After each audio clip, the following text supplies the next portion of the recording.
డిఫరెంట్గా సాంబార్ చేయాలనుకుంటున్నాను. దీనికి 2 రకాల గుమ్మడికాయలు ముక్కలు తీసుకున్నాను. ఇది హెల్త్‌కి చాలా మంచిది. ఆనియన్స్ చిన్నవి, ఒక టమాటో, కొంచెం చింతపండు, తమిళనాడు స్టైల్‌లో సాంబార్ పొడి చేసి పెట్టుకున్నాను. చాలా బాగుంటుంది.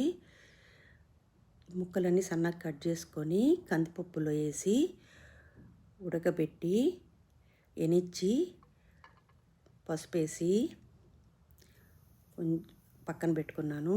ఎర్రగడ్డలు సన్నగా కట్ చేసుకొని సాంబార్ మసాలాలో చింతపండు గుజ్జేసి నీళ్ళు కలిపి పోసుకున్నాను. కొంచెం ఇంగువ, ఉప్పు, కొత్తిమీర, తిరమాత వేసి తెల్లనిచ్చి టేస్ట్ చాలా బాగుంటుంది.